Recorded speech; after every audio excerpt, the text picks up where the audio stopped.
Պարոն Փաշինյան հարցասել ընտրությունների արդյունքներին է վերաբերվում փաստորեն վերահաշվարկի արդյունքում այն դեպքում այս պայծրությամբ կարծես պատկերը փոխվում է, ինչպես հայտնում են Բարգավաճ Հայաստանը կարծես մտնում է խորհրդարան։ Հիմա այս ամենից դատելով կարող ենք եզրակացնել եւ ընդունում եք, որ ամեն դեպքում այնպիսի խախտումներ կամ ինչպես կոզեք թերություններ են եղել, որի արդյունքում մի խոշոր ուժ, որ պետք է մտներ խորհրդարան, չի մտնում,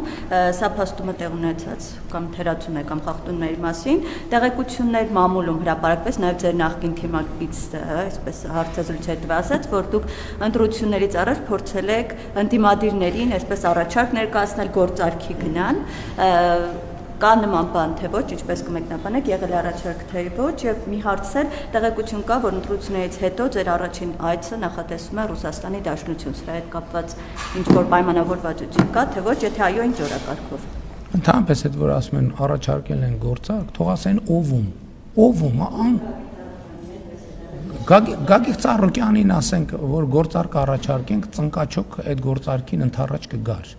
Ասենք Գագիկ Ծառուկյանը ամբողջ կյանքում բացի գործարքից ոչ Հայաստանում իրան գործարք առաջարկող չի եղել, դրա համար որփի նման ընկել է աշխարհի աշխարհ տարբեր տեղերում գործարքա բան արել, փնտրել, գտել, հետո պարզվել է ընդամենը իրան բան են արել, հավաքագրել են ինքը դրանից տեղյակել չի։ Ասենք ով է գործարք առաջարկել։ Իսկ Գագիկ Ծառուկյանը կխնդրի, որ ես գործարք ստոյկա կտա Գագիկ Ծառուկյանը ստոյկա կտա, որ ես գործարք առաջարկեմ իրան։ Այդ ինչի մասին է խոսքը։ Ինչ վերաբերում է խախտումներին, ուրեմն ես գիտեմ մի բան, քաղաքացիական պայմանագիրը ստացել է 100%-ով օրգանիկ քվե։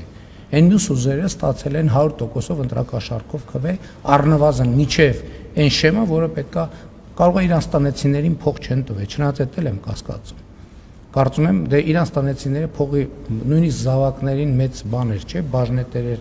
բաժնեմասեր ընտրություններից առաջ փոխանցվեց, թերևս մտավախություն ունենալով նրանք կքվեարկեն, թե չեն քվեարկի։ Առանց փողի նրանց օգտին ոչ մեկ չի քվեարկել։